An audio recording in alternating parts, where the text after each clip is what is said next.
Hi everyone, good morning. Let me introduce myself. My name is Mithilesh and you can call me GS Helper.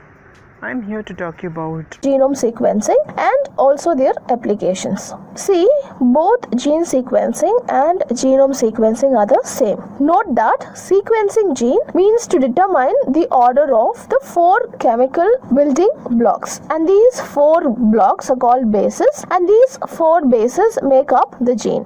And the bases that is referred here are adenine, guanine, cytosine and thymine. See, their sequence will tell scientists the kind of genetic information that is carried in a particular gene segment. That is, one particular sequence will manifest in one particular character in the organism. Now, hypothetically assume a sequence like AATCCG. This may correspond to a feature like blue eye color. So, any one gene having this sequence may have blue eye. So, by knowing the sequence, we can actually gain insight into the biological features of the organism. So, to put it in simple words, we will get to know about the organism in question biologically. Now, let us see some of its applications. See, one of the foremost emerging application of genome sequencing is the diagnosis of a genetic disease even before the baby is born. Now, this will allow early medical intervention, like even abortion can be detected early.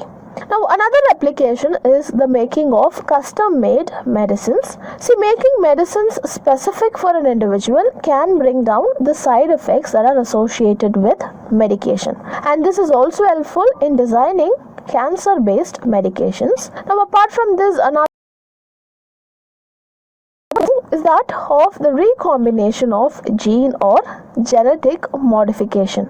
See, recently we discussed about genetic modified organisms, and unless we know the sequence, this modification is not possible. So this is also an area where genome sequencing can be applied. Now, adding to all these, a recent application of genome sequencing is the identification of microorganisms. See, in the pandemic times, we came across many variants of coronavirus, say like that of alpha variant, delta variant, etc.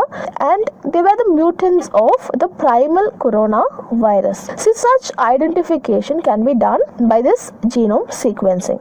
And it has also got an interesting application in forensics. See, when some biological remains are obtained from a crime site, then the DNA sequencing can be used to narrow down the identity. Now, besides all this, genome sequencing can also be used to find the parental lineages in case of medico-legal disputes. We know a child gets 50% each of genes from parents. So, using that, genome sequencing can determine the parentage of the offspring. And if you see, a large-scale application of genome sequencing is the assessment of the prevalence of a disease or a condition in a population. So, these are some popular applications of genome sequencing, and this is of great importance when it comes to the main exam perspective. if you like the video, don't forget to like, share and do subscribe A to Z class for more information regarding GS.